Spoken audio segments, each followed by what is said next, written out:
collared shirt. No, I'm back to shorts. Me too. I That is a permanent. was thinking about wearing shorts, but that might not be the. I was Almost by did the your, sport I was thing. by your establishment today. Oh, were you? And I don't know. Oh, nice.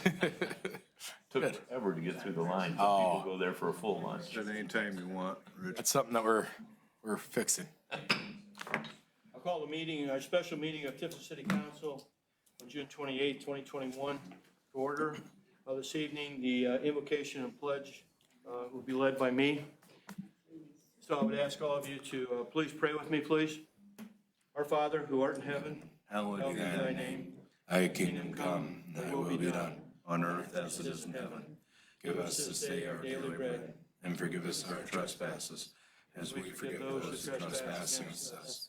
And lead us not into temptation, but deliver us from evil. For thine is the kingdom, and the power, and the glory forever. Amen. I pledge allegiance to the flag of the United States of America and to the republic for which it stands, one nation, under God, indivisible, with liberty And justice for all. and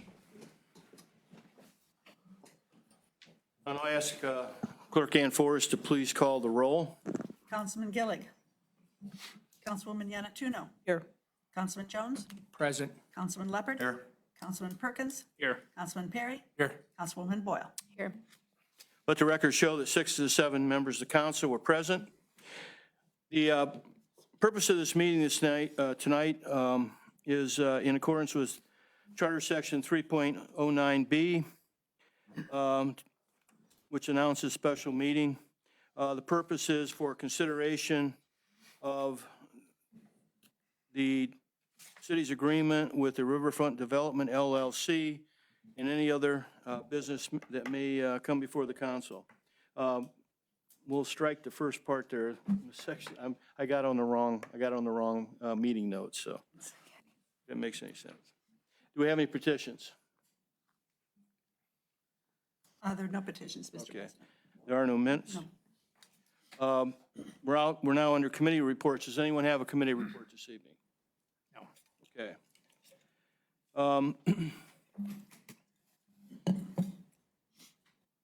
There will be another meeting following this meeting, a special meeting, so that'll begin at 6 o'clock, so we'll need to have things buttoned up here.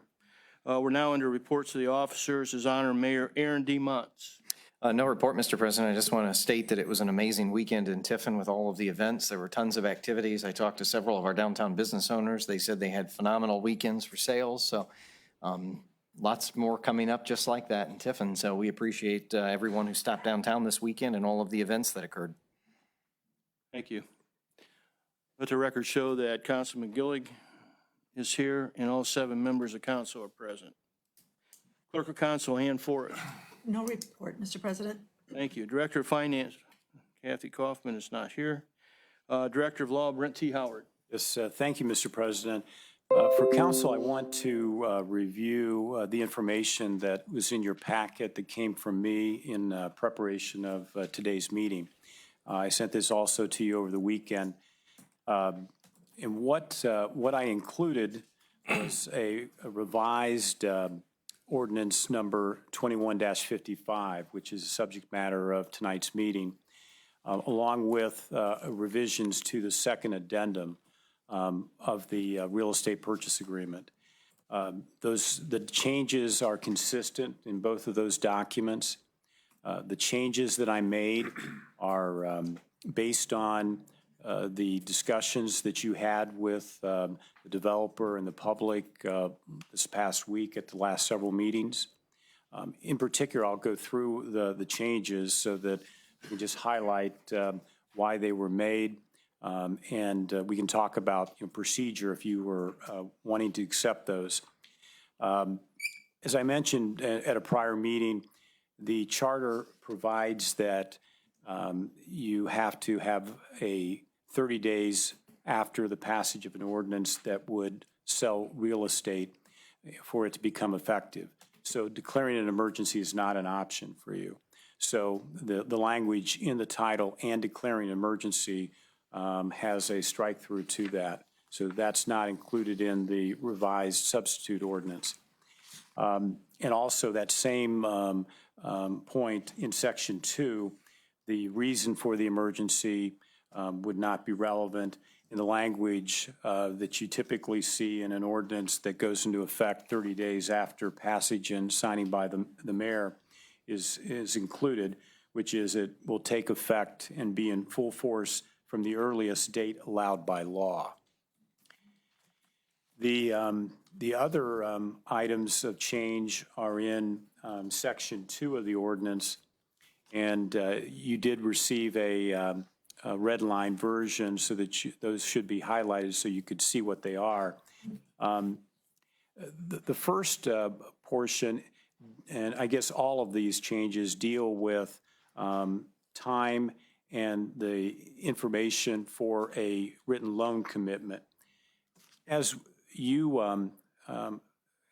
you raised during your discussions this last several meetings, it's important for the city to have a project that is making progress towards the ultimate purpose and goal that you wanted, which was to have certain improvements constructed for the public's use.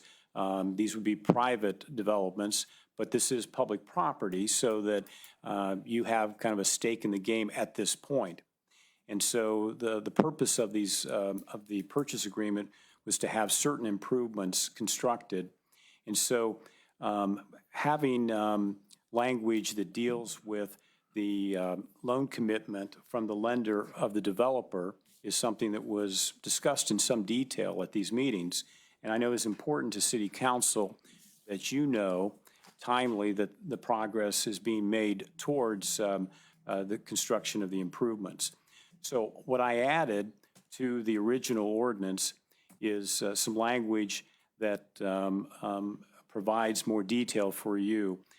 The first language is, after hearing the information from the developer, it became apparent to me and I think to council that at some point in time before closing, the developer would receive credit approval, that they will have submitted financial information and would have credit approval. And so that was added to the requirement that a loan commitment would have credit approval. Also, we have language in the ordinance that is in the addendum that you had previously received, saying that the loan commitment is subject to the city's approval, but that the approval cannot be unreasonably withheld. What that means is that that you have a right to be satisfied with what is being presented to you, but you can't arbitrarily just say we don't like this, as long as it is a legitimate loan commitment from a responsible lender. And at this point, the first date, it may have conditions in it. That's common for a lender's loan commitment, that there might be a variety of things that the developer must achieve and provide to the lender before closing on the loan. There is language, though, that it has to be presented to you by November 1st. That hasn't changed, and that it would be subject to your approval. So that is kept into the document. And that applies to both of the loans because, as you know, and based on the presentation, we're really on separate tracks now with two different improvements or two different pieces of property, probably two different lenders, two different timelines. And so with that, it made sense to separate those out, which you've seen in the ordinance and also in the second addendum. As I mentioned, the loan commitment that may be received earlier than the closing will have some conditions to it. And again, that's not uncommon. In fact, that's typical from my experience. However, I know it's important for the city that when closing, meaning that when you sell the property to the developer, that there is more certainty that the project will be constructed. And so it would seem to be reasonable based on the expectation of council and the comments that you made that the developer would provide at that point an unconditional written loan commitment so that we could know that there aren't these variety of conditions that have to be met, that those have been met, so that you know that the next phase will immediately bring on the construction of the improvement, which is what you want. So that language was added also in the ordinance and in the second addendum. So those were just a few minor changes, I think, to the documents. Procedurally, if you agree with those, I would suggest that you would, under motions, you could move to amend ordinance 21-55 with substitute ordinance 21-55, which contains the changes that I just outlined and that were in your packet, and you've hopefully had a chance to review. And then if that takes place, then that is the ordinance that you would vote on during after reading for the third time, the ordinance 21-55. Are there any questions about the substance of the proposed change to ordinance 21-55, or are there any questions regarding the procedure for tonight's meeting? Anyone have any questions?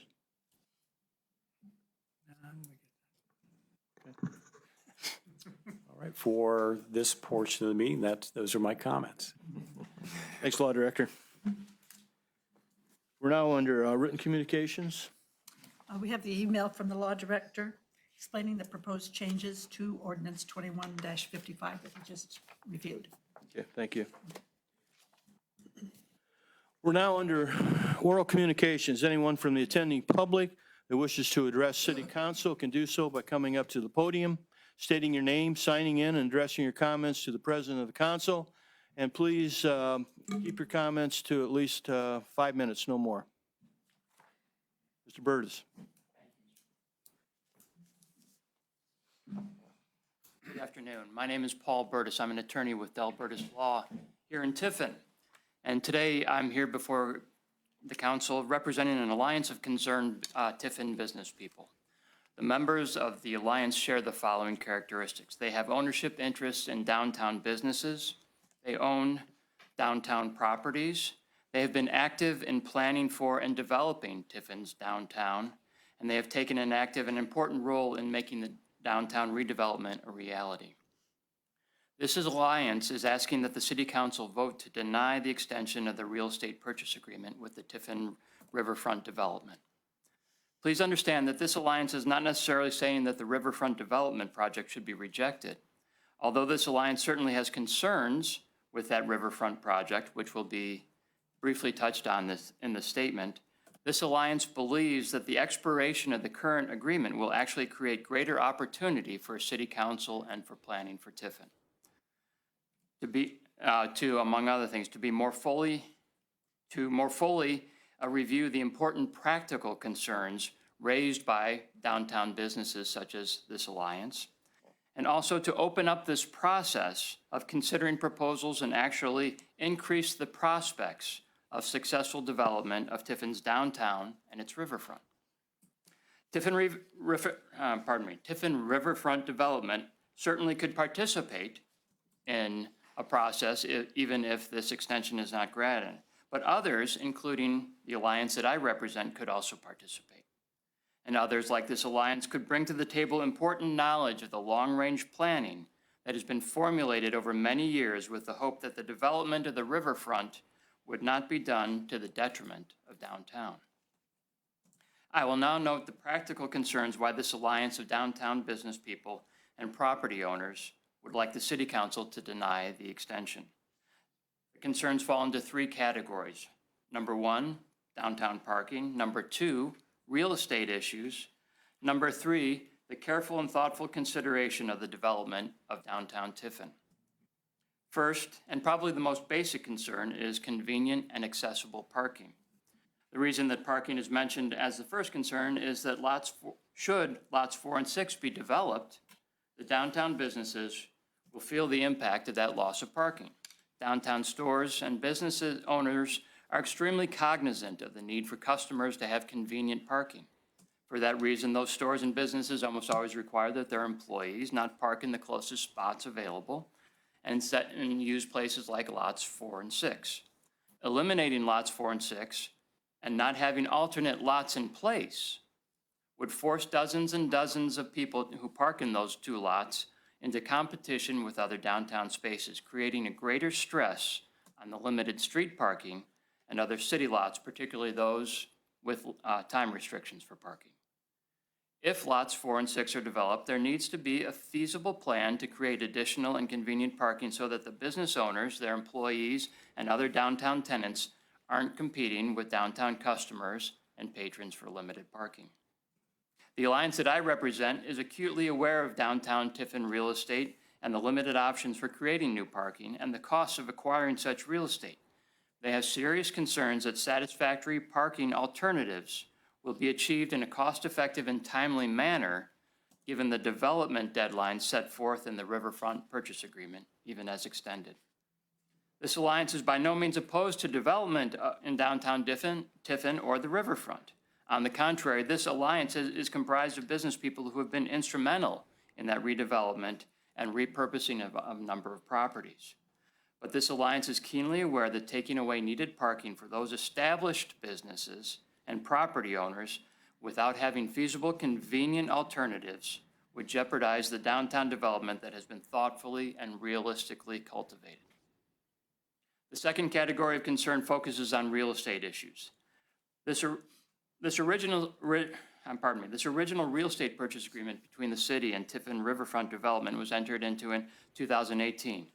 Important changes have occurred in that relatively short period of time. First, the makeup of city council has changed, adding several new members who were not able to participate in that original process and consideration of the purchase agreement. Second, the real estate market has certainly changed, not only nationally and throughout the state, but also in Tiffin. Because of the vitality of downtown businesses, property values are increasing. And third, the city has changed its processes for reviewing projects such as this. If a purchase agreement or a proposal like the current Tiffin Riverfront Development Agreement came before the city now, it would be let out for proposals.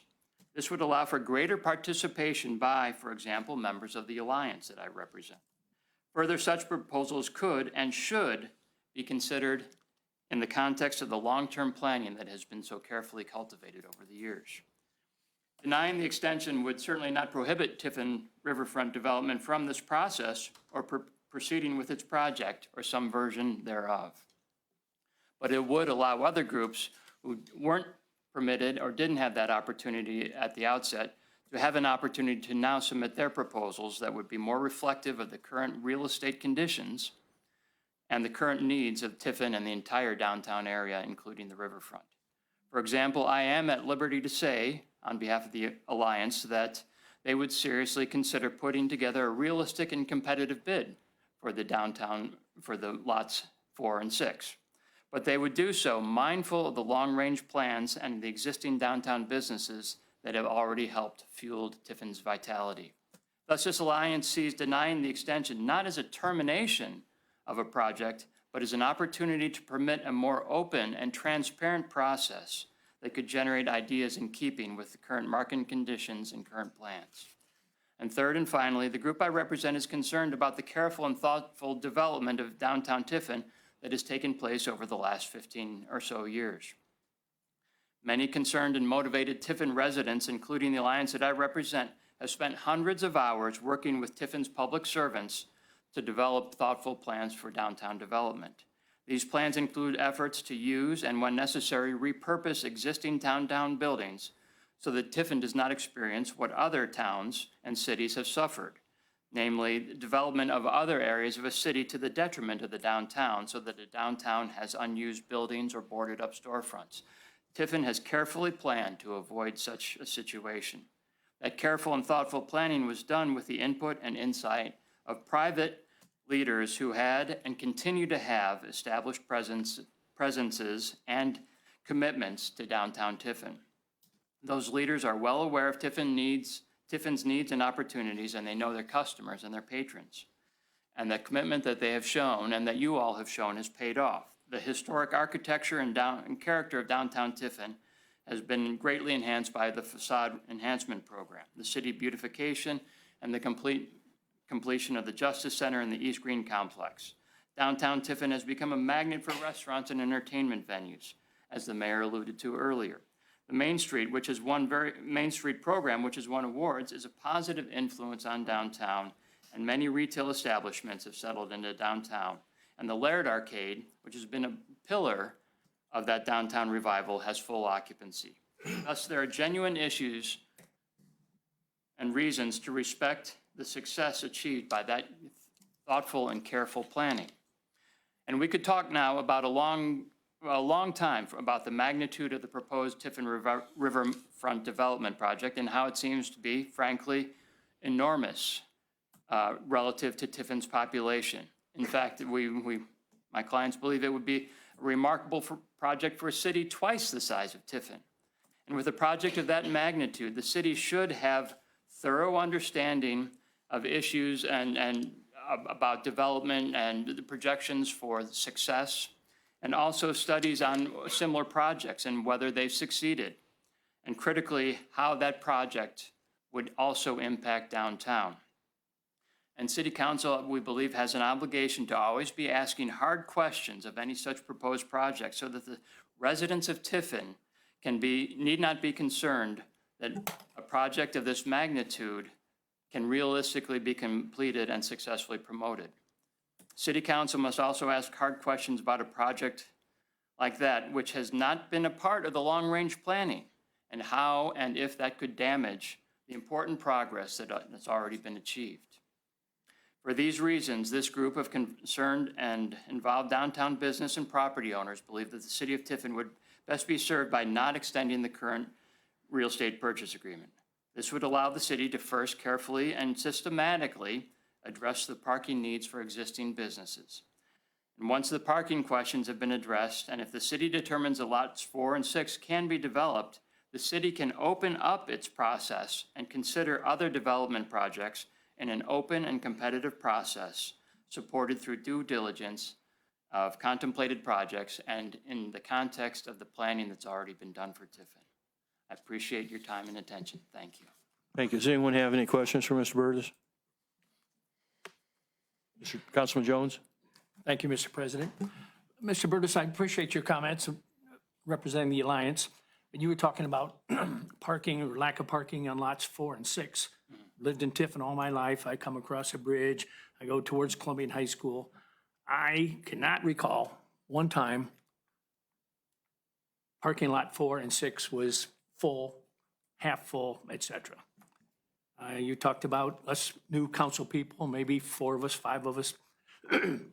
Mr. Hernando brought us up to speed, so to say council has changed and we're not knowledgeable about this, I take exception to that, and maybe you didn't say that, I know that. Development of Tiffin, again, I'm not sure what I did last week or last month, but 15, 20 years ago, it was in the Advertiser Tribune, Ms. Walby can attest to this, somebody was going to go down to whatever this lot is over here I'm pointing at, I don't know if it's 4 or 6, somebody help me out. 6. 6, lot 6. Some hotel chain, Cedar Point, somebody, this 15, 20 years ago, maybe longer, maybe less, was going to develop parking lot 6, go down the hill towards a river, put some kind of floating platform on there. People could go down on the river, rent a canoe, a kayak, have a little drink down there. That was 15, 20 years ago. I'm drawing straws at the numbers. So I hate to say a little too late, but if that was 15, 20 years ago and no one pursued that, now Mr. Hernando comes and wants to do his project. I guess I'll let you answer some of those or address them, if you will. Thank you, Councilman. Certainly not saying that necessarily, I hope you all know and have studied how full those projects and those parking lots are used, whether it's that one or 6 or 4, and also understand that if those are no longer there, if those are developed, then whoever parks there, whether it's 20 cars, whether it's 40 cars, whether it's 100 cars, they will have to go somewhere else. And we have parking issues downtown. And especially as far as retail is concerned, they're very aware that foot traffic and being able to park conveniently can affect their business. And so what's been done so carefully to keep the planning, keep the parking, and create the businesses could suffer if those parking lots are developed and those people have to move into downtown or seek somewhere else. And so it's not that it should preclude any development. Instead, it has to be carefully thought out. And what's the plan B? Are there other alternatives that will allow employees to park nearby and still preserve many of the spaces for the downtown patrons? And in terms of development, yeah, that's why I guess I'm saying that this is a new time, and this alliance believes it's a new time because of the energy that has occurred, the development that has taken place. And frankly, these are people that have been involved in there every step of the way, and they're very excited about this. And their thought is this, not extending the contract certainly wouldn't preclude Tiffin Riverfront development from participating. They could. It's just now we're going to consider current market prices, current values, and other options. And so that if Cedar Point, if that was the organization that wanted to come back, they could participate. And I think that was one of the concerns that they felt about what happened 3 years ago, is that not more people were aware that this was being floated and that that they could develop their own alternative plans. Okay, thank you. That helped. Thank you. Anyone else? Right. Thanks, Paul. Anyone else?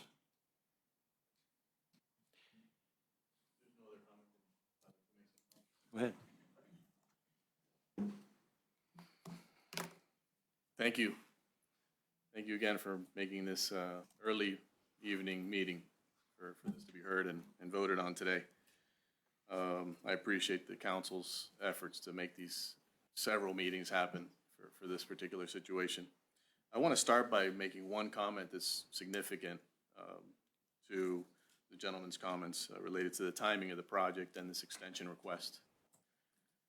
If not for COVID, and COVID was basically, Tiffin opened up, I think, 3 or 4 weeks ago, more or less, but it's a year, COVID year. If not for the delays that this caused, we would not be here today. That project would already be breaking ground and already be coming out of the ground. In fact, the bank that's financing half the project said, if not for COVID, I could finance the hotel too, because they have several hotels in their portfolio. And their wish is to finance the whole thing. They're going to refinance the hotel after I use a second lender. So and I'm going to go through a little bit of history, but for us to be having a conversation, or these conversations to be brought to you today and over the last 3 weeks or 4 weeks, however many that's been, about this project isn't good, or parking, or other issues that have come up along the way, we would not be having these conversations because the agreement was already voted on and agreed to. We would not have, no one would have another bite at the apple to say, guess what, I wish I did it and I want to do it now, which is basically the essence of some of the points that have been made throughout the last several weeks. So just to address parking in general, I think that that's been an issue from the very beginning. And the mayor and David, Mr. Zach and me have met early on about parking. And there is no parking ordinance or parking requirement for any development in Tiffin at this time. And we did talk about that needs to be done and something needs to be done more formally. But the essence is, believe it or not, any developer, and even in my project, I could build them and not have one parking space because there's no requirement in the building code to have a parking space. So normally, traditionally in other communities, you'll have, for every unit, you'll have one parking space, or for every unit, you'll have 1.5 parking spaces required for every unit that's built. That language does not exist because no project's ever been done and it's never been really needed or addressed in a formal way. So that has to be something that, as the city continues to grow so well and so amazingly, that is addressed. But related to parking in general, a responsible developer is not going to build a project without parking. And so the specific Lot 4 and 6 will have parking for the individual use of those buildings. The hotel, as well as the condominiums, will have their own parking. So the properties and the lots will be independent of anything else going on in downtown, just to address the parking concerns. As far as feasibilities or concerns about anything related to that, those concerns were originally heard, and in fact, the Economic Development, Mr. Zach, commissioned a feasibility study. And there's no doubt, I don't think in anyone's mind, that this community needs housing, needs apartments, needs housing, and this is something that's been ongoing, because when I got here, I thought the number was 250, okay, 250 units combined with, rentals and single family and the whole comprised real estate market. The feasibility confirmed 440, and that study's now almost 2 years old. And the market's only gotten tighter and opening up more opportunities, but at the same time, more people want to move into towns like this because of the safety and the amazing things that are happening downtown. And people don't have to live in Cleveland and Columbus and Detroit anymore to work, because now they can work remotely. So now people are able to leave those communities and still keep their, big corporate jobs. So that feasibility study is way, way blown out of the water at this point. And in fact, the multifamily unit is 62 units, and I've said many times, I wish I was building 162, because it's just, the needs are just growing every single day. Now calculate that this is going to be delivered a year or two out. So you're now even further out from delivery. The market's going to continue to even grow more. So it's a very exciting time for Tiffin. And I'm very excited to see a room full of people excited to hear about the news that's happening. I really am. I have to go back to when this all started, but before I go to that, I've heard this is too big. This is too big. Early on, I heard the project was too big, and based on the feasibilities, now Tiffin can have two projects this size. But being big is a perspective. And I'm a cyclist. I'm not sure if you guys know that or not, but it's a perspective in anything in life in general. And you are, if you're riding your bike across town in Tiffin, that might be impossible for somebody. And somebody says, wow, that's too big, that's too much, that's too big for me, I can't do that. Well, I just rode my bike across the country from California to Charleston less than 2 months ago. So imagine somebody who's just riding their bike around Tiffin, and I say, well, let's ride across the country. It would be an impossible thing to grasp in their mind mentally, physically. The physical ability to do that would be impossible. So the metaphor is similar to this project, being classified as too big. And the numbers reflect Tiffin's capacity for a project to be financially feasible. And that's what it all goes down to, the common denominator. Is the project financially feasible? That's the first thing that I did. While nobody else was paying attention to Tiffin, I didn't come here to do a project. I also didn't come here to get into a fight with anybody. I just came here to help my former university, and I saw opportunity. I saw, wow, the Tiffin that I fell in love with way back when, there's opportunity here. The real estate market needs housing. These are common denominators that I saw, and I acted upon them. The fact that I acted and no one else did, I shouldn't be, harmed by that. Or now, oh wait, now let's get rid of him since he, paved the way to make everybody aware that Tiffin is really up and coming. That happened back in 2018. So the point is, being too big or too small, whatever you want to classify it, anything that a man can dream or imagine can become real. And I dreamed of this project, I imagined it, and I made it real. That's why we're here. And like I've said in previous meetings, we're in the fourth quarter now. We're not just getting ready to figure it out. And we wouldn't be here if it wasn't for the year that we all know about. That's the only reason we're having this conversation. And that's the only reason the extension is being requested. Not because there was failure before, because we had continuous progress all the way through. And in 2019, December 2019, now I'm hearing, oh, I didn't know about it, or gosh, we didn't know this project was actually happening, or I wasn't aware that he was continuing. I mean, this is all over the newspapers up until November 2019. I had to go in front of Architectural Review Board and present the project with architectural plans and schematics and heights, and I mean, that was all over the newspaper. So for anyone to say, I didn't know about it, or we don't like this project now, again, I'll leave it up to the public to decide how this has been handled. When I first met with the mayor and David Zach, I mean, the mayor is the visionary who brought Chipotle and brought Buffalo Wild Wings and so many other things, who brought scooters to town. I mean, this is a man with vision. And he, along with Mr. Zach, in the very beginning, established what the vision of downtown was. And we've just simply acted upon that. And I've acted upon that. So there's no surprise here. There shouldn't be a surprise.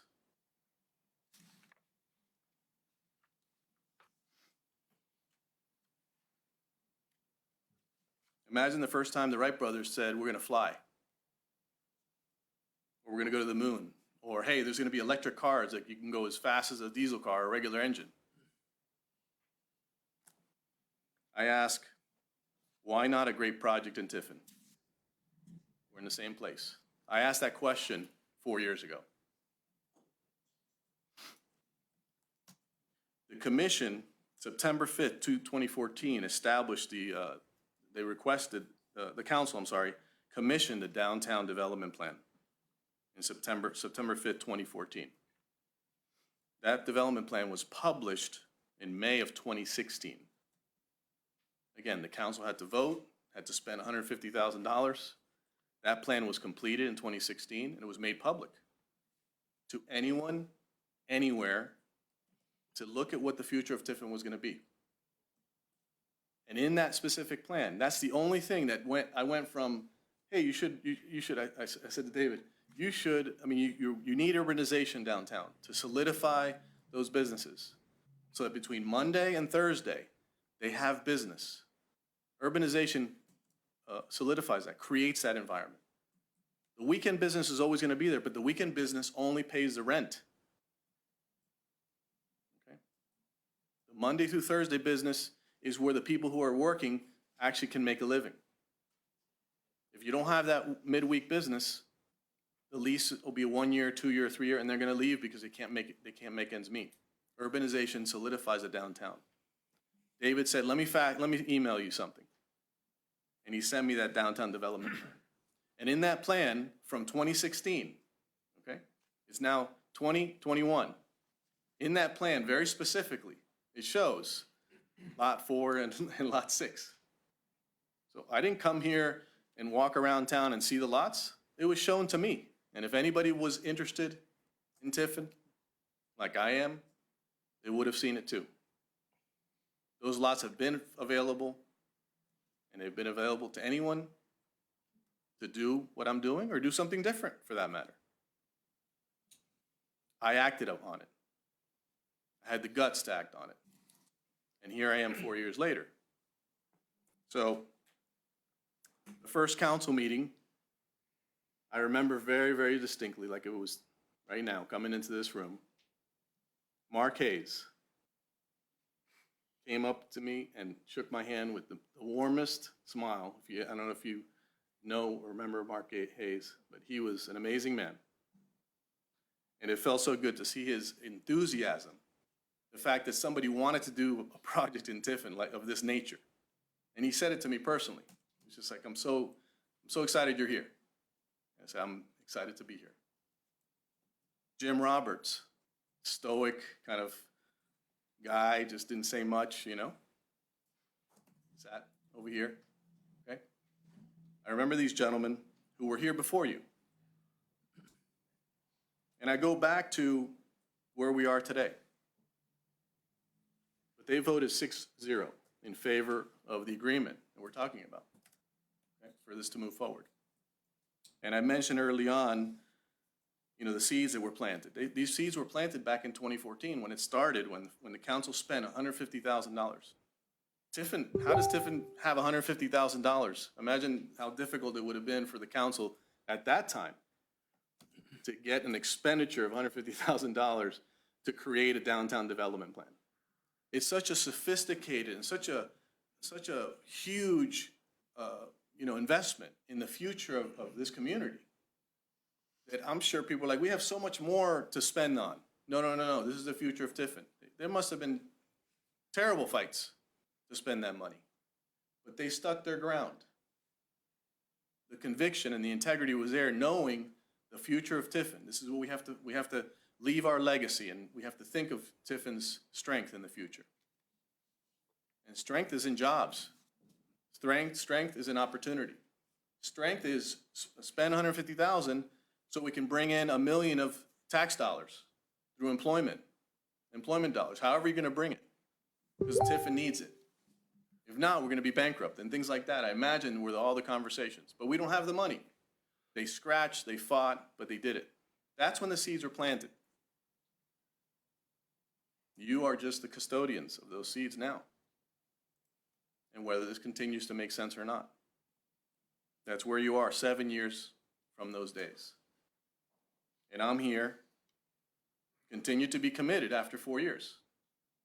How many projects, how many developers, how many people would have said, why? Why deal with the people? Why have to fly or go, or why deal with, you know, attacks, personal attacks, or, you know, some people don't want that in their life.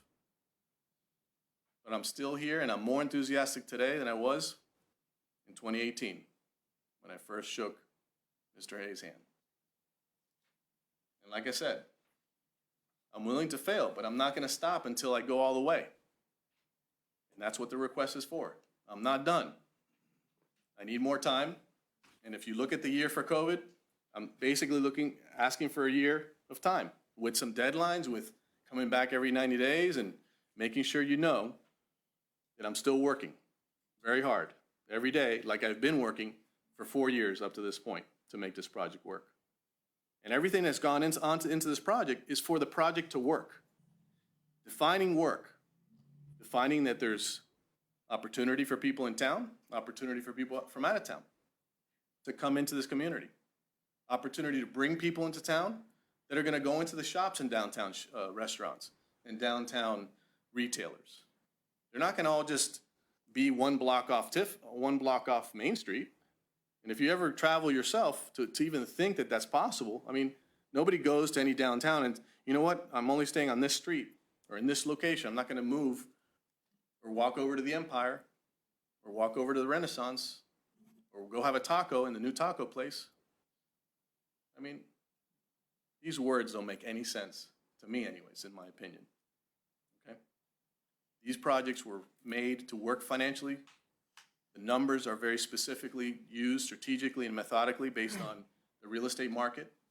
And now that market continues to grow. And yes, you can talk about values and you can talk about what's going on in Tiffin. Everyone's now aware of Tiffin. Well, there was a big article in Toledo Business Journal about this project. All the awards that Tiffin has gotten over the last 4 years. You can't say that my project has fed all that, but it's definitely contributed to values. And it's going to contribute even more. It's all the awards that you've gotten through the vision of your leader. All the amazing companies that are coming in that want to relocate here. It's a combination of everything that's going on that's making values go up. Owners in downtown are going to benefit. And this project and everything together is going to benefit the community. And that's the whole idea. That was the idea that started in 2014. That by creating this development plan, we're going to get people interested in Tiffin. And that is obviously being accomplished with a room full of people and another hotel, you know, wanting to come in and this and that, you know. It's an exciting time. and I'm very excited. And when I come to the community, I'm having dinner or lunch or anything, I get stopped by people that I don't know, and they're just as excited as I am. They really are excited. And they're happy about other things going on in Tiffin, as I am, because the more the merrier. The more the better. It all brings more money to Tiffin. And that money gets used for a new fire truck, new services, more services. Tiffin needs revenues. Tiffin needs income. And hotels will bring tourism. And there's just so much more. We can have a day of conversation about what the byproducts of all these things are. But I think you all know. So I think I've addressed everything that I wanted to address. I just ask you to vote for the extension, as you are custodians of what started long, long before any of us stepped into this room. And if you have any questions or about anything that's come up with the community or the project, Brent, thank you again. We've gone through a lot of detail in the agreement. You know, we feel confident that the amended language will work, and definitely be contingencies, but it'll show that we're well on track to closing and breaking ground. Any questions that you may have or anything you want to? Anyone have any questions for Mr. Hernando? Okay, Mr. Calnow. Yeah, I have a few questions, some of them are clarification. I don't know whether you want me to stand or just here. The reference to the downtown plan of 2014, I think, is totally misleading. Why? Has anybody seen that plan or? Excuse me, I don't mean, are you going to ask a question of Mr. Hernando, or are you going to, you want to talk about something else? Clarification and questions, yeah. Does it show 100 units? It doesn't.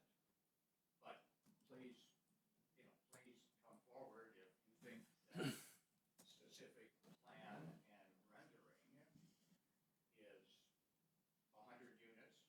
You came here and got approval, I guess, for a 5-story edifice, which horrified many in the community because it would change the whole character.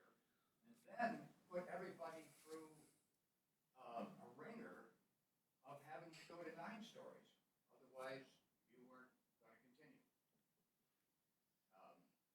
That was not what was in. Was that what was in that 2014 plan? That's my question. The development plan does not specifically state we want 100 units. The development plan is set up so that you can enter into either private public partnerships or developers are attracted to the future of Tiffin, whatever that may be. There's never a specific number in any lots or any properties. However, just to expand on your question, since you seem concerned, there are specific catch-alls. Okay? So we're now 4 years after the fact, and 7 years since the plan was commissioned, and it's 5.5 since it was made public. You have a visionary and a leader in this community. Who's your mayor? You have David Zach, who's absolutely amazing and has done amazing things for your community. These are your leaders. The fact that I step into this community and I see opportunity, all the numbers, the project, vision of what I wanted to do was talked about for months and months and months and months and months and months. And many, many things were done, and hours, countless hours were spent to achieve the specifics of what the city and the leader of the city, who represents the community, thought would be best for the community. And there's a matrix there. It's what the city thinks is best, what the developer thinks is best, and then what's financially feasible, all have to meet in one spot. And that's why the numbers are 174 units between condo and multifamily, because I thought the needs in the community were 250 at the time. And I wanted to leave room for error, right? You're not gonna build 250 if you think it's 250. If you blink, the project could have a problem, right? So that's where the numbers came from, which were presented back in 2018 to council, very specifically. Here's the number of units we're gonna build in the condos, here's the number of units we're gonna build here, here's what we're doing over here. Council, this is what we're proposing the project for you to approve. And in 2018, guess what? There was 3 public hearings.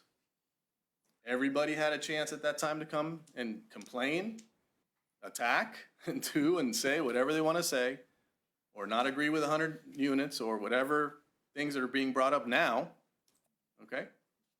And like I say, we would not be here today, and no one would have another bite at the apple, unfortunately for you, to say that this is not feasible for Tiffin 4 years later, okay? And I just have a comment for you that I'll say to the public. It's kind of strange for me, which I wasn't gonna get into, but I will. It's strange to me that 2 meetings ago, in case somebody might have missed it, Mr. Cownell, unless I heard differently, said, I would be willing to do part of the project. It's strange, though, that now the numbers don't work unless he's doing the project. So again, I'm not judging anything. I'll leave it to you and to this community. It's strange that people have spoken in this community, have been in this room, and Tiffin's the size of a quarter, okay? I don't know everybody in Tiffin, but I see 4 people sitting here, 4 people stand up, and afterward, and those 4 people are opposed to the project, it turns out those 4 people, Mr. Cownell, employee of Mr. Cownell, former employee of Mr. Cownell, I mean, this has been a fabricated opposition. I've seen rooms that are opposition, and you'll have the community out the door with banners against this project. But I think it's quite unjust and hypocritical of you to be talking about this project when you wanted to be part, when you actually asked to take part of the project in front of the council 2 meetings ago. I think it's quite shameful, to be honest with you. So. Okay, shameful. May I ask, did I actually say I would complete your project? I do not think so. I offered, if the city wanted something done, that I, and I know others, have completed projects, done them to a scale and a character that is in line with what Tiffin is today, in line with, I think, the development plan specifies and shows in it. We don't see 5 to 9-story edifices. Show me where that's ever been talked about and ever really desired. Main Street. The core of Tiffin is the Washington Street corridor. The plan in 2014 did not show retail and restaurants down on the riverfront. It showed housing. We do need housing. I agree with the study and Mr. Hernando that we do need housing, and it is fitful that some of that housing be downtown. And be very happy to entertain helping the city with that.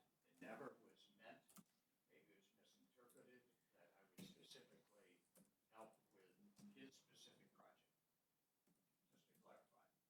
So I don't feel like it was hypocritical. The statement was meant in good faith to say, geez, just like I think Mr. Burtis would be read from this alliance, concerned citizens that are willing to step forward and not just complain, but to say, let's do something about this in the right way of what fits with Tiffin. I have to disagree, and I will say something. You're a nice guy, I don't really know you, but I have nothing personal against you, but when I've been attacked personally, I'm a man that if you want to say something to me, you say it to my face. You've had 4 years to call me up. You're my face, you follow me on Facebook. You could have direct messaged me. Hey, I'm concerned about your project. I'd love to share my concerns with you. Or, hey, let's talk about some things. Maybe we can collaborate. That has never happened.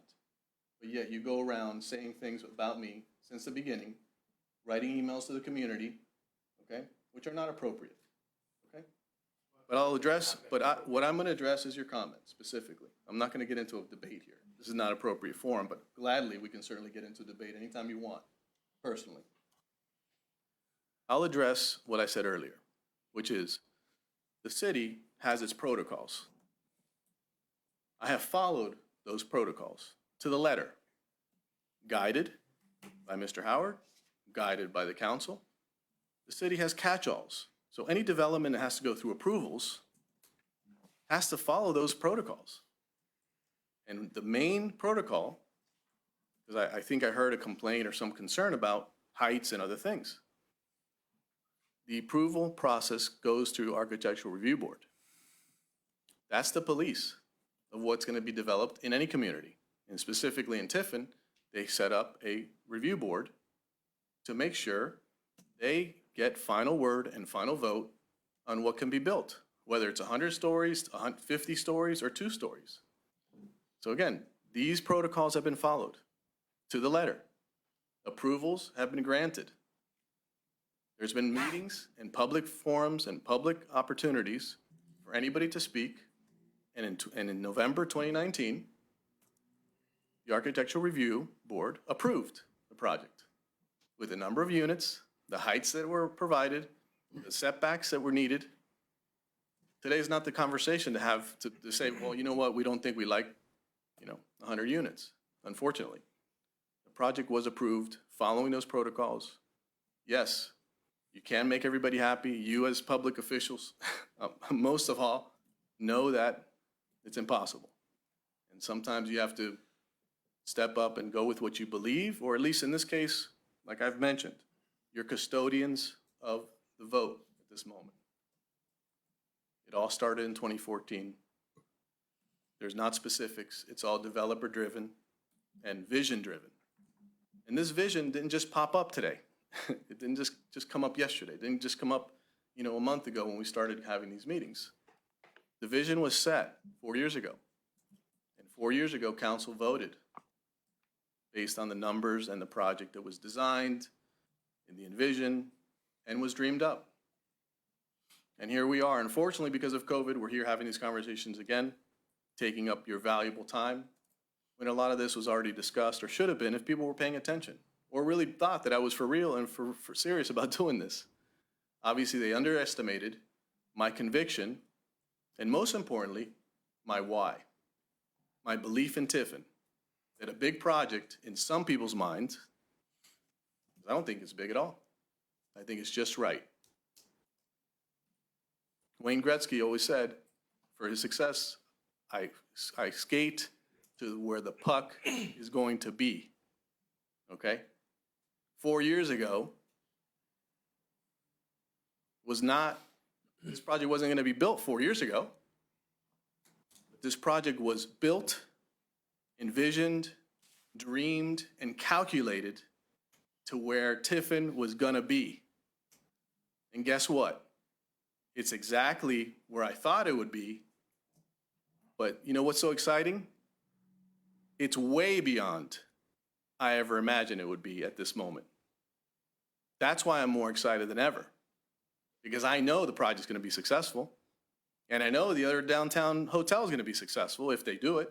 It's a lot of money for 26 rooms, but it's exciting because there'll be more. So that's why I'm so confident. And I'll leave it at that unless there's another question specifically for me. Thank you. Very great questions. I want to caution both of you. I don't want to get into name calling, and let's keep it to the facts. And I just like specific questions. okay, that's fine. Summaries. That's fine. I appreciate it, but let's just focus on serious questions here. Go ahead, Mr. Calno.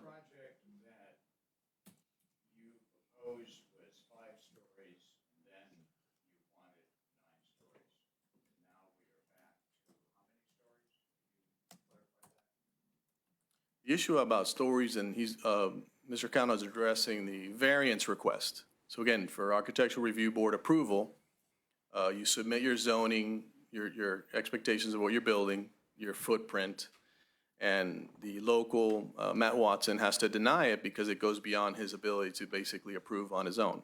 That triggers an Architectural Review Board process.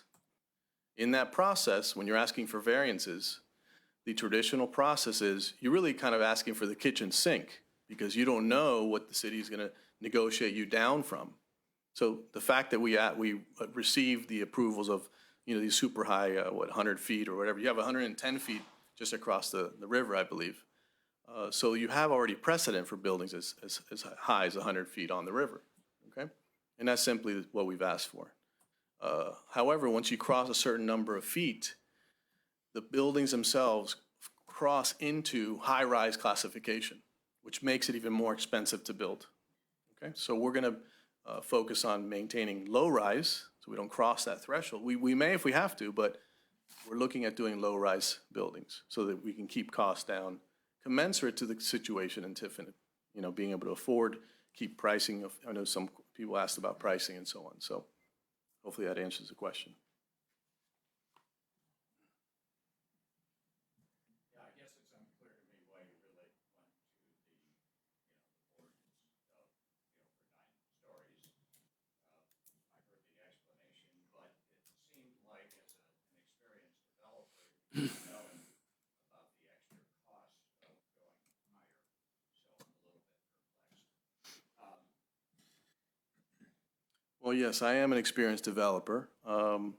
You've mentioned a couple of projects and how you've done some fine things for Tiffin, and you have, in fact, because that's part of my interest in doing this project. However, you've got the East Tower sitting there, and I think I remember since 4 years I've showed up to town, I've seen East Tower sitting there empty, and you're the millionaire here in town, not me. I'm using other people's money, of course. So let's focus on your stuff. Let's keep this clean, okay? Yeah, okay, I'm going to caution both of you again. I don't want to get into going back and forth on, It's really a waste of time because It these is. questions so are, if you got questions about the It's project, water under the let's stick bridge. to the project. it's water under the bridge. With all due respect, Mr. Hernando has had 35 minutes of everybody's ear air time. And, whether it's me, I've taken a few minutes. I can give him, I can Well, give him the not- podium. I mean, I ask if anybody else wanted to make a comment. So if you want to make a comment, Mr. Calnow, you're welcome. There are comments, and there would be lots of clarifications and rebuttals to what he said. May I have 35 minutes? Could we hear from someone else? No, you can't have 35 minutes. I'll give you 15. Well, And the issue here, if I may, the Go project ahead. has been approved Yes. by all the protocols of this city. We're not now evaluating whether we're reevaluating the project. We're asking for an extension on an agreement that was already voted on. The project approvals were already approved through the Architectural Review Board. And I'm being questioned whether 100 feet or 100 units, I mean, these numbers were already approved. This is not going to change anything at this stage. That's exactly what we're going to build, what was approved by the city. We're not adding units to the city's approvals. We're not asking for a variance on what was already approved. So although there may be some discomfort from the original approval from 2019, again, we followed all the protocols of the city to achieve those approvals, and that's what we're building. I will limit my comments to one clarification. The East Tower was purchased and additional money going into it for facade improvement to preserve. Preservation is not a developer. In due time, perhaps that building will be repurposed. It's not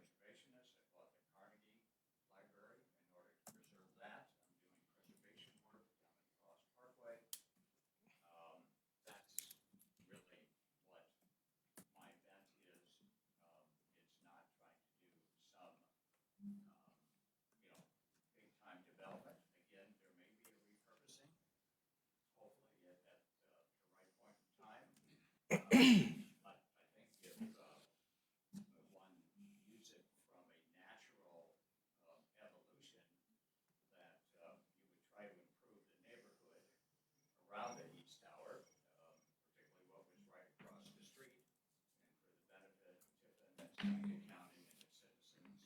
I think there's a park complex there that I think we all can be proud of.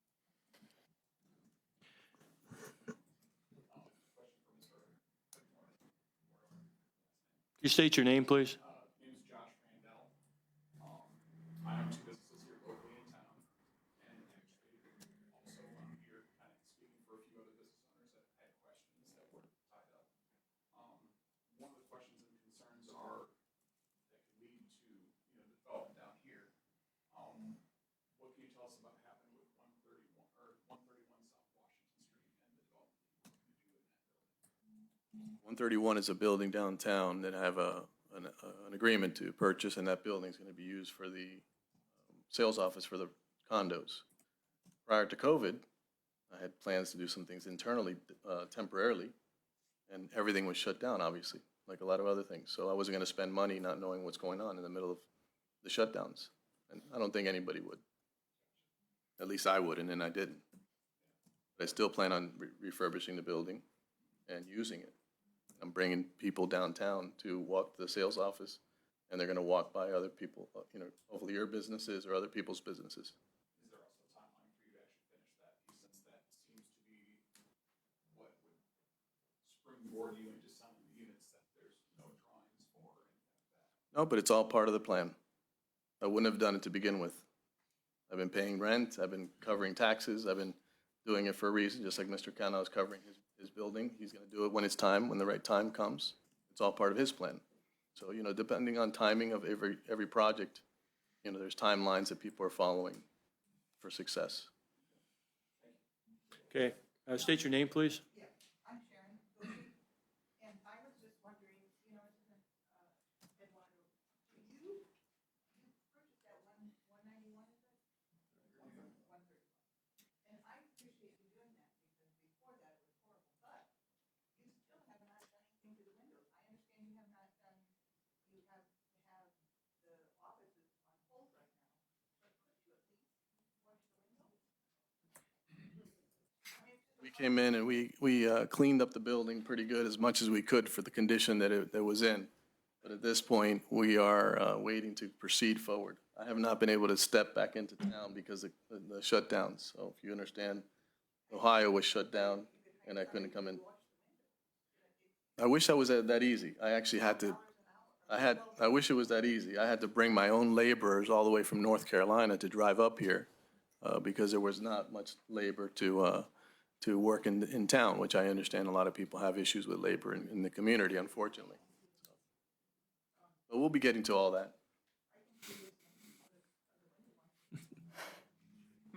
Okay, Mary? Actually, I had a number of different comments to make, but since you're talking about that particular building, I was hoping that you've done a really great job downstairs. It looks really nice. But I would encourage you to try to get a facade grant to fix the outside up, because this used to be the Lyric Theater, and then it was the drugstore. So it's got a lot of history. And I've got some other comments to make though too, but it's getting late. That I was, you might want to think about the second and third floors also. I am on the Main Street Marketing and Promotion Committee, and I'd like to know what other communities are doing. And I was reading a book called Resilient Downtowns, and in chapter 3, Cultivating Downtown Living, you have your young people. Mary, I'm gonna interrupt you. You want to come up to the microphone? People are complaining they can't hear.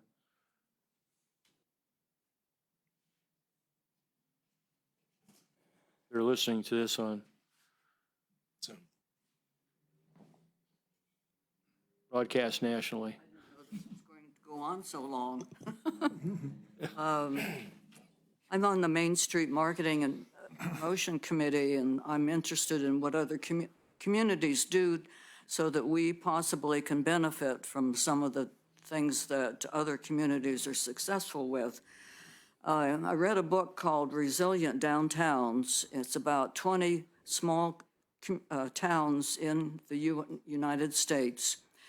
And in chapter 3, under cultivating downtown living, you're bringing in the young people with no children, professionals, they work in professional management jobs.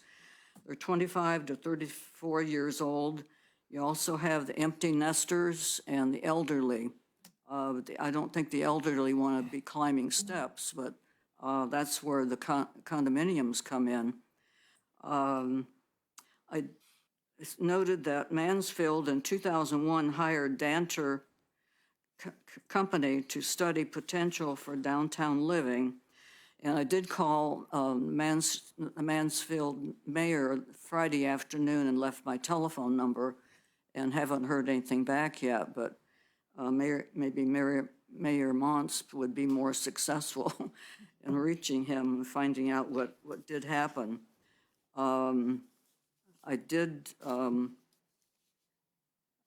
Downtown living supports retail and service establishments. So I did mention to Eduardo about redoing some things in the former Lyric Theater and the drugstore, because he's done a really nice job with the first floor. So maybe he could go ahead and do more with that. As far as the hotel, since the Gibson that's been sitting there for years empty is going to be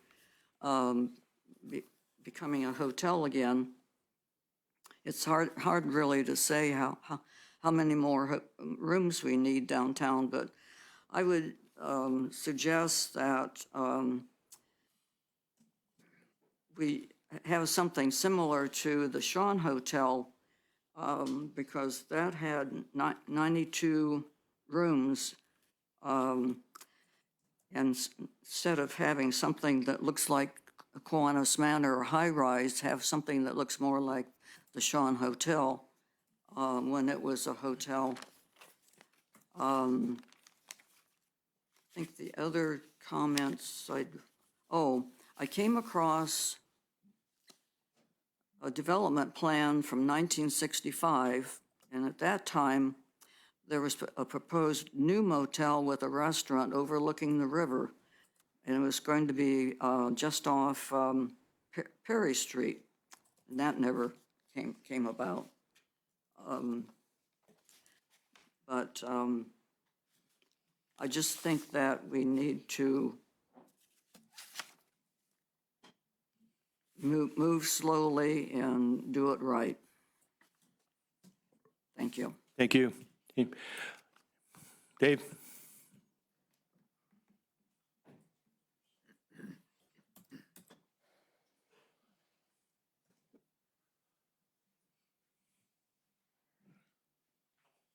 Hi, Dave Spridgen with the Renaissance. I've been listening to a lot of this, and unfortunately, it did become a tit for tat. I'm not going to do that.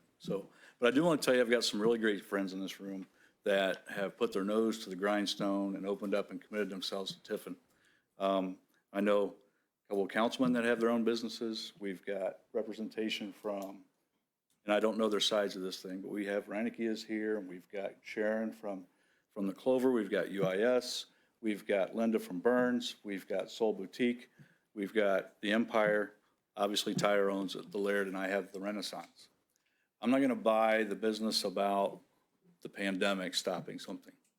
You're looking at a man that a governor shut down his business for 6 straight weeks, 0 income. He then kept a ban on the bars until 10 o'clock and finally opened us up just recently. Through that entire thing, and with the help of this council, along with the help of the commissioners and TSEP, we scratched, we clawed, and we made it happen. Matter of fact, I'm proud to say we've expanded the Renaissance business, and most of you know that. So why am I bringing all that up? I have a concern about the 131 property. Contrary to Mary, and I love Mary to death, but she doesn't reside beside that building like I do. It's a mess. Water runs out the back. Floor tiles have popped up. The work that was done on the walls was not granted by Richland, is my understanding. One day we had the fire department show up because they thought the Renaissance was on fire because the workers were inside with a gas grill cooking their lunch and the smoke was rolling out of the doors. My concern is if you're invested in downtown, then invest in downtown. Fix that building. Roofers came in and redid the roof on the Renaissance and also on Reclaim It this past summer and told us unabashedly the roof on that building is a disaster. You can't put anything in it. When it's raining outside, it rains through the building. My fear is that's going to become green space. So I would assume that the first thing that should be done is to fix that. If you sit at the front of the Renaissance and look across the street, all the buildings look great. They're painted, all 3 stories. They're beautiful. We have some awesome architecture downtown. But beside my building is not that good. And my fear is, and this is an attack on Eduardo, but if we can't take care of that, how do you do a project of this magnitude? That's my concern. Thank you. Anyone else? Linda? I just have one comment. Okay. And, we had a business down by the river there, a pure speed shop, and I think they totally got booted, you know. I think they were really put through the rigor and not a lot of questions or answers by this project. They were more or less booted, and they've been there for well over 50 years, and Shirley here is a great woman.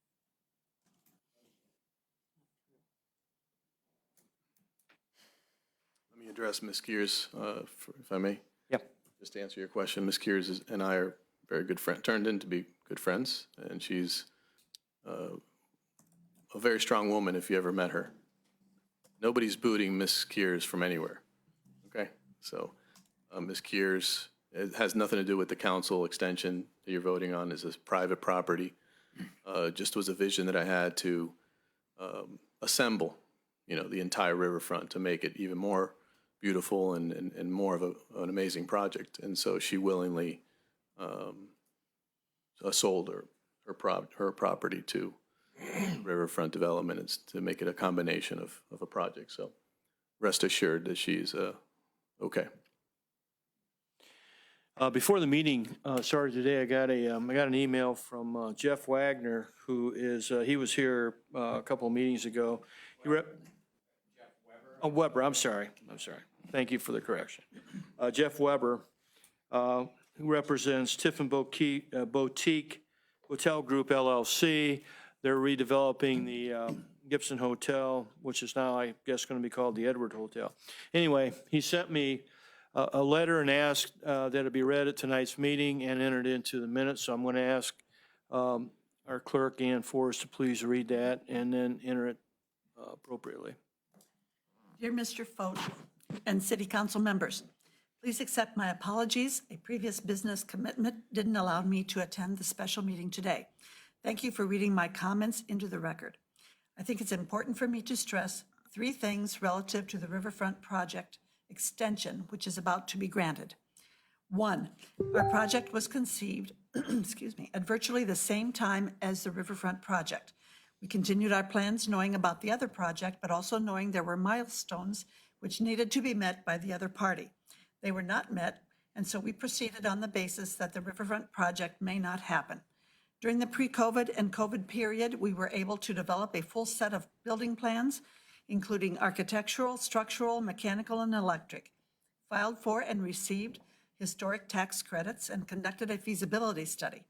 During the same time frame, the other party has done seemingly little to advance his project. Getting a variance for a taller building takes 30 to 60 days, hardly an excuse for extensions. Bottom line, I think it is somewhat disingenuous on the other party to keep asking for and receiving extensions. We got things done during COVID, and he should have been able to as well. 2, Your discussion following public comment at the last meeting centered around how great it is that 2 out of town developers want to come to Tiffin to build hotels. Let me stress what I said during the June 21st, 2021 meeting.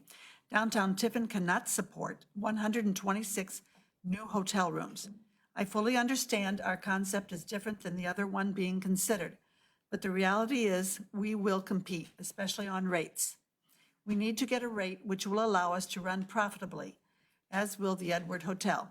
When the rates at the Edward drop to fill 75 rooms, 75 occupancy, 7 nights a week, it will impact what we are able to charge. 3, as of this date, we have invested $400,000 cash out of pocket to get our project to the point that it is virtually shovel-ready. I'm relatively confident the other developer has not spent that amount to date. He hasn't even officially acquired the parcels. And now we must put our plans on hold yet again because the developer has not met his obligation.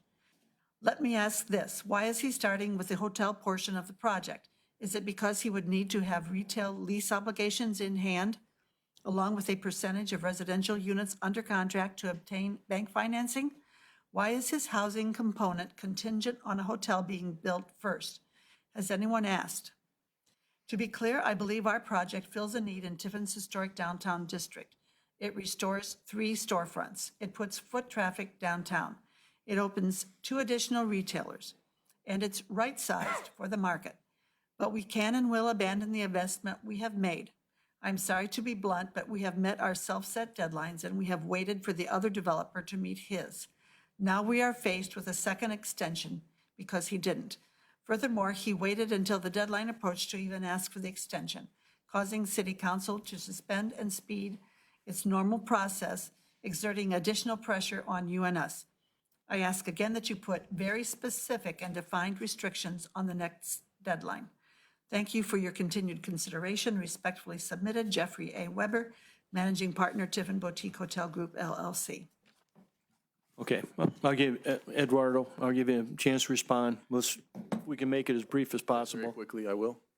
First of all, it's our hotel in the Tiffin Riverfront is the Edward Hotel, just to be clear about that. Oh, I'm sorry. The Gibson Hotel, from what I heard in the last meeting, the budget was, I believe, $8 million to build that hotel. So I'll let you guys do the math for 26 rooms. Our hotel budget is $10 million for 100 rooms. Okay. The Empire is not Tiffin.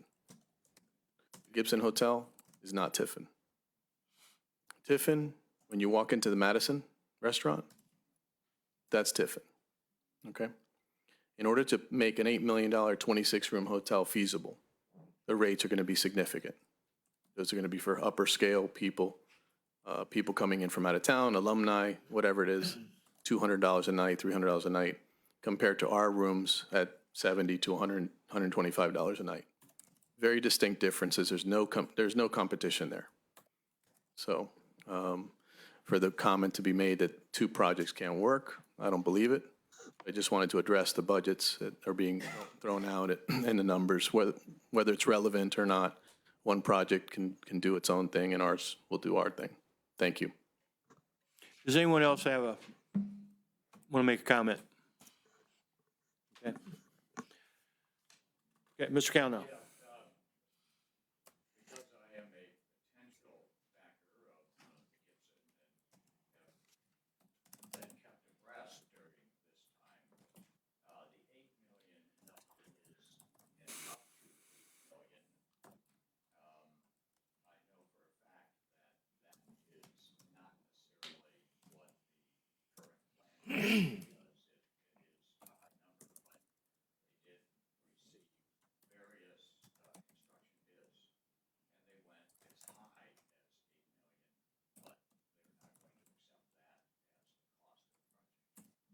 is. Thank you. Anyone else? All right. We'll now move ahead to motions. Councilman Leopard. Before we move to motions, can I ask a question to our law director? Certainly. The second addendum to the real estate purchase agreement, that is not part of our ordinance, correct? It is not, but it is what is being authorized by council's action. You would authorize it to be signed. So the substance of that document is reflected in the terms of the ordinance. Okay, so city council does have some control over the second addendum, even though our president does not sign the document. It'll only be signed by the mayor and the developer. That is correct, because as you know, with a lot of your activities, the mayor, the city administrator, and others are authorized by ordinance or resolution of city council.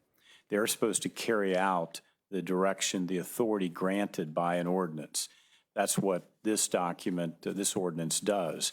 It also sets forth certain terms, the deadlines that I believe that we've talked about and that you wish to be included in the second addendum. Great. That's information I needed to know. Thank you. Okay. We're under motions. Councilman Leopard. Thank you, Mr. President. I would so move to amend ordinance number 21-55 with substitute ordinance 2155. We have a motion to amend ordinance 2155 with substitution ordinance 2155. Is there a second? I'll second, Mr. President. Thank you. We have a motion and a second. Is there any discussion? Councilwoman Yantuno. I think I want to say a few things from the stuff I keep hearing this evening, and I've got them kind of jotted down, so I'm going to be skipping around. First of all, Councilman Jones asked us last meeting if we'd heard anything from the community, and I've had a wide range of comments from the community, various ages, and they're excited about it. They think it's a great idea. They hate seeing Tiffin held back as they feel once again if this doesn't go through. I keep hearing that, Tiffin's always holding itself back, and this is an exciting project, and I tend to agree with them. I live downtown. I said this the last time this came up several years ago. I lived downtown while our condo was being built, and I had a hard time getting my husband to move into that condo after living downtown for 6 months because he loved it. It was great. We bopped around all over downtown. We went to all the businesses. Every night we would stroll around downtown. It was great.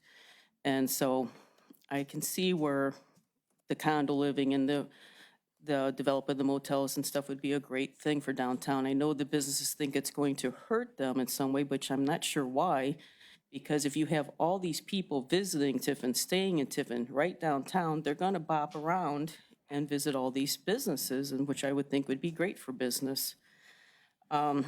It also comes up about the parking studies. Councilman Jones mentioned that 6 is never full. I've got to agree, 6 is hardly ever full. I would park there on football nights because I knew nobody would be parked there and easy walk back up there. And I do feel that Mr. Hernando has mentioned that, they'll work with people. I think he means that. The motel is not going to be full every weekend and stuff, so people can park there. And the other lot 4, it's mostly city personnel.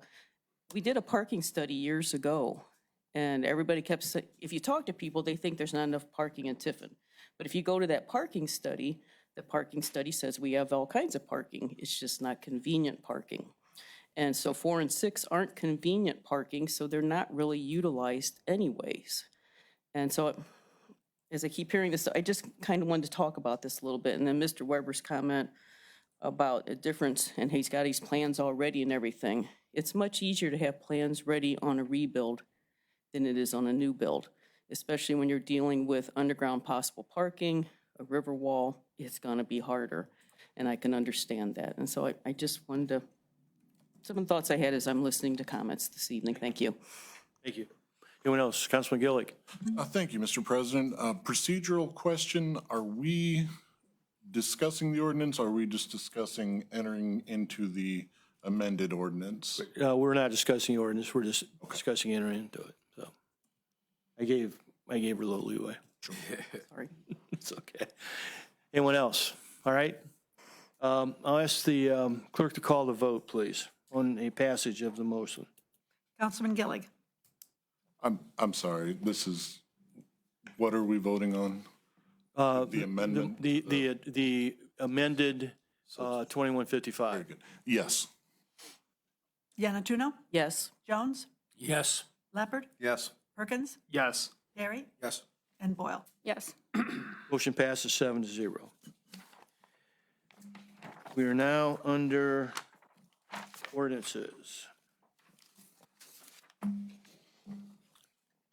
think, Mr. President, you typically have on a special meeting, you have under motions, a motion to read. I'm sorry, you're right. Ordinance. Thank you. Councilman Leopard. Thank you, Mr. President. I would so move the substitute ordinance number 21-55 be read for its third and final time. We have a motion that substitute ordinance 2155 be read in its entirety. Is a second, Councilman Perry. Yeah, I'll second, Mr. President. We have a motion and a second. Is there any discussion? Councilman Gillig. Thank you, Mr. President. Number of thoughts that I would just like to share with my fellow council members and the public. Mr. Hernando, I appreciate everything you've done for the city and everything you've put towards the project. And I very much sympathize with you when you say we would not be having this conversation if not for COVID. And I'm quite certain there's some truth to that. And I would also say, picking apart Mr. Hernando's plans is unfair and in this case unwarranted. But what I would like to bring up for my fellow council members is we are indeed stewards of the public with this land. And we have granted an extension before. Now, there's been some different characterizations as to what the extension was. There's times where we hear it's a pause. There's times where we hear it was, just more time was needed. In 2018, the vote was passed 6-0 to go forward with this ordinance. And in a perfect world, we would not be having this conversation. And Mr. Hernando's downtown development would be complete and a wonderful part of our city. However, things have changed and things have not progressed. And as stewards of the public with this land, are we being remiss if we don't take the opportunity with the contract expiring to explore other options? We have some interest, it seems, in the development. And as much as I hate to say this for all that he's done, Gibbs can't be a reason as to why we would not explore those options. Thank you. Okay, Councilwoman Boyle. Yeah, thank you. So as Councilwoman Yanatuno said, I also love living downtown. I've expressed that in the past couple of meetings as well, and it's really going to be hard for me to move if that ever does happen. But the reasonings of my concerns are brought up from, the reasonings for the extensions of being for COVID. That was the last reason as well. Now we're back here again, and that's the second time we're hearing this, where, as we've heard from Mr. Spridgen, we've had plenty of businesses during that time who have continued to move forward, and I know of other developers who have continued their projects as well. So I'm not really following that reasoning for the second time. And then additionally, some of my other concerns are, I think it's Mr. Randall brought up the 131 office, and that's supposed to be their sales office, which it's my understanding, again, 50% of these sales have to be completed prior to financing being in place. So, but there's no plan as to when this office is going to be done. So how is that going to be completed and successful? So again, we see a number of people in here that I have not heard, truly besides Mr. Hernando, one person who's been in favor of this. Personally, I have not. So I've heard a lot of concerns from business owners and developers. So I just want to also just get that out there. Okay, anyone else? Councilman Jones. Thank you, Mr. President. Didn't know when to bring this up, but I guess we're not winging it. Strike that from the record. I got an email about it was 2 hours ago, let's say 5 hours ago, from someone maybe in the Third Ward, Brookwood Drive, I'm not even sure where that is. Not asking to enter into the record, but if just like a one-line statement, I'm against the riverfront project. Emailed back right away. Email me back in the next 10 minutes. I'm leaving the house at whatever time it was, 4, for the council meeting. Didn't hear back from the gentleman. Other than that, and again, that's not someone in the Second Ward, I have not heard from one person. You've heard me say it before, and I'll keep saying it until they ring my phone off. Not one person in the Second Ward has said good, bad, or indifferent about this ordinance. Based on everything I've heard, and since no one has had a positive comment or negative comment, they're leaving it up to me to vote on this, and I have no reason to not allow this to go forward, so I'll add that. Even though Mr. Gillig's comments, I heard him say it, what he said, but again, I'll just leave it at that. Anyone else? All right, we have a motion on the floor in a second. I'll ask the clerk to call the vote on the passage of the motion. We already did. To read it. To read it. Read it, yeah. We did to read it? No. We haven't passed. We have to do the Right. accepting the motion to read, excuse me. Councilman Gillig. Yes. Councilwoman Yanatuno. Yes. Councilman Jones. Yes. Leopard. Yes. Perkins. Yes. Perry. Yes. And Boyle. Yes. And we accepted the substitution. We didn't vote on the reading. Okay. Got that square. We'll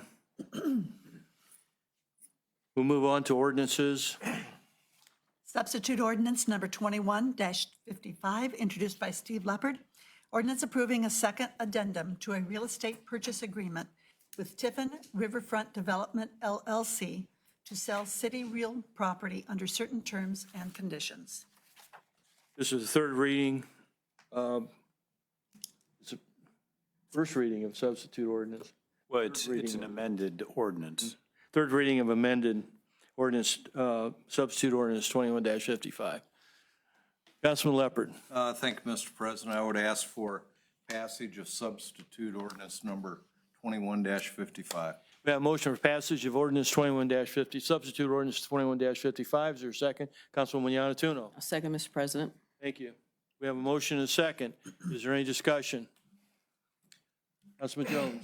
I guess I get confused easily. I thought Councilman Leopard asked to read something in its entirety. Didn't you ask that? No, that came from our council president. The Thank you, word sir. entirety. Thank you. Sorry. Anyone else?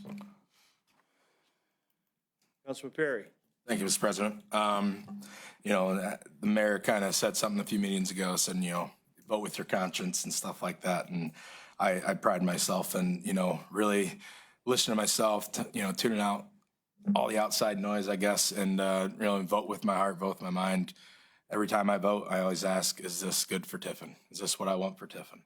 And, I think Mr. Gillig kind of hit the nail on the head for me personally. I think we do have an opportunity here, and maybe it is Mr. Aguardo or Hernando, I'm sorry. My preference would be to deny this and to open it back up. And maybe, at the end of the day, it still is Mr. Hernando and his project is still the best. I do want to thank him for coming up to the last 3 readings. It's been, very commendable that he's been here for everyone. But for me, when he said, I asked about lack of communication, and he said the project was dead. There was no communication. So to me, the contract was dead too. I also, I just want something. I want a project that comes on that feels organic to me, and this doesn't feel like an organic project for myself. I just really want to caution council on how we proceed with our vote, and I just have to vote with what I feel in my heart, and that's how I'm going to go. Councilman Leopard. Thank you, Mr. President. Last Monday evening, I had a phone call from a local businessman, a very prominent businessman, who decided just recently, just Monday evening, that he wanted to develop property, and he wanted to develop riverfront property. To me, it sounds like nothing but sour grapes. And this person, I believe, would probably had liked to get into a bidding war with others. I made it known to the mayor my thoughts on the price of the property is very low. Because the city at some point in time, if we sell that, we're gonna have to develop a parking lot. We're not gonna be able to develop a parking lot for the amount of money that we're selling it for. Now, granted, we had it appraised, and those are what the numbers were. In October of 2018, we made a commitment to Mr. Hernando, and I think that we need to honor that commitment, even though it's 3 years later. Thank you. Thank you. Councilman Perkins. So in the new ordinance that we have, it states in there, I believe it's November 1st, there's a milestone that he must hit. And I think people forget that we will be right back here November 1st if he does not hit that, and that will be the end. We all know that for sure. There's none of us that would ever vote for it after that if he does not hit it. So it's do or die completely. You know, we've said hold his feet to the fire, make sure we're making progress, all these things that I think everyone wants and that we expect. And if those expectations aren't hit, then it's the end. Now, say we void the contract now, it's done and over with. We're not going to get anybody in here to do anything until next year anyway. So what are we losing? Can anybody explain that to me? Anything. What are we losing between now and the end of the year? Because no one else is going to have time to come in and develop anything between now and the end of the year anyways. So he's either going to move forward and build, or he's not. So that's my thought. Councilwoman Boyle. Yeah, I just want to respond to that really quickly. So when we approved this extension last time, I think we all thought that was the last time he was going to ask for an extension as well. And I know that there were people on the council here who had said if he asked for another extension, they would say no as well. So I don't know what would prohibit him, if he weren't to hit the November timeframe, asking for another extension. So it's just in response to your statement. Yeah, I can't respond to that. I wasn't here, you know. So. Councilman Perry. Just one more comment. I brought this up the last meeting or 2 meetings ago. You know, the thing that really kind of irks me is the precedent that we would be setting here for other developers, saying that, you know, deadlines don't matter, because, you know, we set up a deadline for him to come up with another extension, and you know, it was pretty well written out in the legislation, in the ordinance, and you know, to me, deadlines have consequences. So the next developer that comes back and wants to do something and, you know, misses a deadline and just says, why can't you just do that same thing you did for, you know, Mr. Hernando? I mean, honestly, if this request would have been, you know, given in a timely manner and we had time to look at it, you know, maybe I would look at it differently, but I think it's a very dangerous game that we'd be playing, passing this. And this is the third special meeting that we've been at right now, right? I mean, to hear the presentation and last Wednesday and tonight. And like I said, it goes against the spirit of that rule anyways, you know, to give people ample amount of time to actually read it and discuss with council members and stuff like that. So that would be my. Councilwoman Yanatuno. I know it was said that COVID didn't affect anything, but I do feel that COVID did affect him and affected him greatly because he was coming from Florida. You couldn't travel there for quite a few months. I'm not sure how he was supposed to proceed. And so I don't think we're setting a precedent. This was an entirely different thing, an entirely different year. I mean, we did the DORA thing based on trying to help the business in downtown. We did the CARES Act helping the businesses downtown. So we did a lot of stuff to try to help our businesses in downtown Tiffin. And to me, it's just, he had a great plan. He wants to run with it. As Councilman Perkins said, what's it going to hurt to see? And I do think he was hurt by COVID, and I do think it did hinder his project. And that's a little different for me going forward with another project if it came up again. Councilman Leopard. Thank you, Mr. President. Deadlines do matter. That's why we have substitute ordinance 21-55. If you don't believe COVID didn't hurt, try to buy a new car. We got 3 new car dealers in the city of Tiffin with nothing on their lots. COVID did matter. Anyone else? Councilman Jones. Thank you, Mr. President. I heard Councilman Perkins' comments and Councilwoman Yanatuno's, and every time I vote on an ordinance or a resolution, I say to myself, is it good for the people of the Second Ward? Is it good for the city of Tiffin? I'm saying this is good for the people of the Second Ward, and this is good for Tiffin. So why not give it a chance? Mayor. Yeah, very quickly. I know it's your meeting, so I've kind of sat here pretty quiet the whole time, but I appreciate everyone from the public, whether you're supportive of this, whether you're here against it, or whether you're here just trying to find out additional information. It's great to see so many people show up this evening to voice their concerns, to show support or to show opposition. Council members, you're in a tough role. You have to, as Councilman Perry restated that I said, you have to vote your conscience and what you think is best for this community. But at the end of the day, it is nice, as I stated last meeting, that we're now having fights over developments and is a development of a certain size and magnitude good for Tiffin or not, versus having arguments and disagreements over departmental cuts and layoffs and budget constraints. So we really have achieved that next level of where we want to be. One thing, Councilwoman Boyle, I guess, you brought up when to respond to Councilman Perkins' questions, what difference would it make?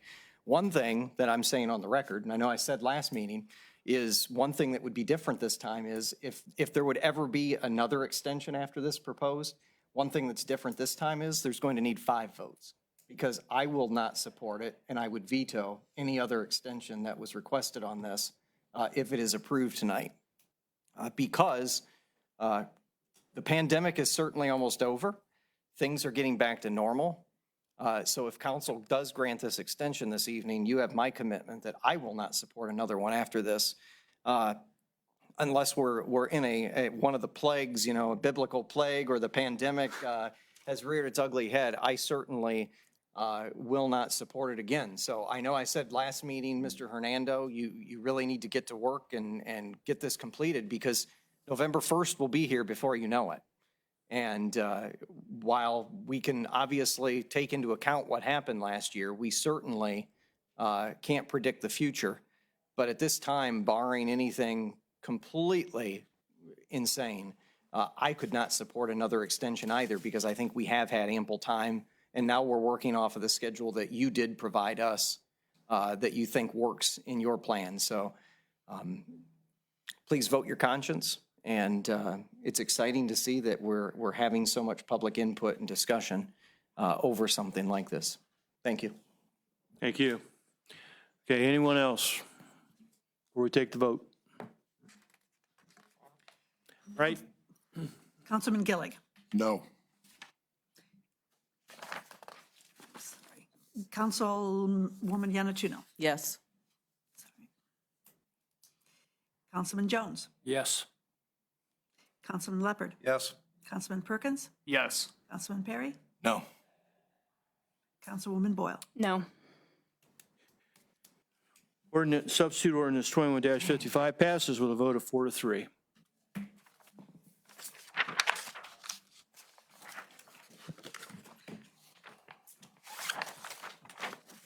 All right. That's the end of our agenda for this portion of our evening. Does anyone else have any comments? Councilman Perry. Yeah, just one comment to Mr. Hernando. Even though I did vote no, if this project goes forward, I'll be your biggest cheerleader. I hope to see great success if it does go up. Obviously, you heard my concerns about it, but I hope you can say I told you so you know, at some point. So that would be my only thing. Thank you. Anyone else? Wish you the best. Great discussion. I appreciate everybody's time being here this evening. As I said 2 meetings ago, it's my hope that both these projects will move ahead. I think it's great for the community. One thing that Eduardo said a couple of meetings ago, and I happen to agree with him, I don't look at our economic pie here as fixed, and we're all trying to carve up little pieces of it. I look at it as expanding, and I see these 2 projects as a result of that expansion. And I appreciate all the people that have invested their time and money and capital to get these projects this far. I think it bodes well for our community and the direction that we're heading. So, does anybody have anything else to go to the order? All right, seeing none, I call this meeting adjourned. Get a 9-minute.